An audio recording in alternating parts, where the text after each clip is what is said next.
Assalamualaikum warahmatullahi wabarakatuh. Perkenalkan, saya Un Kurnia dari kelas 12 MIPA 1. Saya akan menyampaikan 10 poin penting tentang HAM. Poin pertama, pengertian HAM.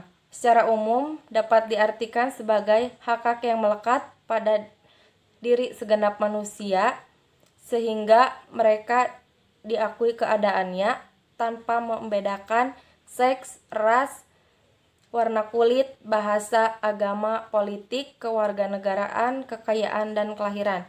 Poin yang kedua, sejarah HAM singkat. Secara eksplisit, HAM adalah suatu yang melekat pada diri manusia. Sifatnya tidak dapat dihilangkan atau dikurangi oleh siapapun. Adapun isi dalam Deklarasi Universal tentang HAM oleh PBB adalah yang pertama, pengakuan atas hak-hak yang sama bagi semua anggota keluarga, kemanusiaan, dan keadilan dunia.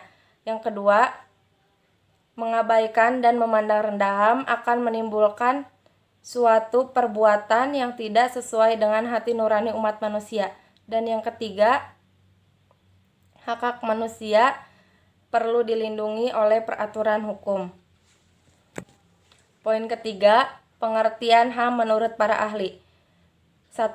Menurut Profesor Kuncoro Purbo Pranoto, HAM adalah suatu hak yang sifatnya mendasar atau juga asasi. Yang kedua, menurut Mahfuz MD, HAM ialah suatu hak yang sudah ada dan melekat pada martabat tiap manusia. Pada dasarnya, hak itu bersifat kodrati.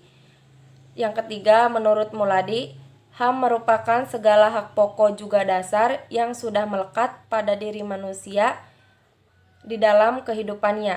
Poin keempat, macam-macam HAM. Yang pertama, hak asasi pribadi atau personal right. Yang kedua, hak kebebasan mengeluarkan atau menyatakan pendapat. Dan yang ketiga, hak mendapat pengajaran.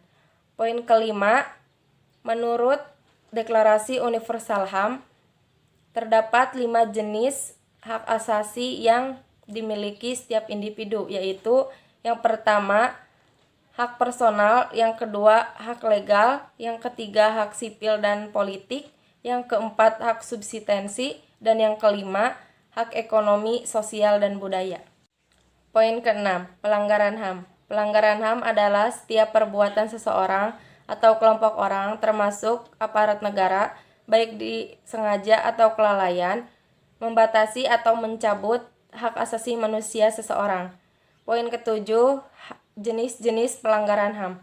Berdasarkan sifatnya dibedakan menjadi 2, yaitu yang pertama, pelanggaran HAM biasa, dan yang kedua, pelanggaran HAM berat. Poin ke-8, menurut RI nomor 20 tahun 2000 tentang pengadilan HAM, diklasifikasikan menjadi 2, yaitu yang pertama, kejahatan genosida, dan yang kedua, kejahatan kemanusiaan. Poin 9, contoh kasus pelanggaran HAM. Yang pertama, kerusuhan Tanjung Priok tanggal 12 September 1984. Yang kedua, penembakan mahasiswa Universitas Trisakti pada tanggal 12 Mei 1998. Dan yang ketiga, tragedi Talangsari pada tahun 1989. Poin ke-10, Lembaga Perlindungan HAM. 1. Polri, 2. Komnas HAM, 3. Komisi Nasional Anti Kekerasan Terhadap Perempuan, 4. KPAI, 5. Pengadilan HAM, 6. Komisi Kebenaran dan Rekonsiliasi, 7.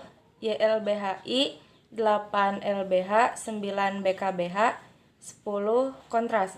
Sekian penyampaian dari saya. Mohon maaf bila ada kesalahan. Terima kasih. Wassalamualaikum warahmatullahi wabarakatuh.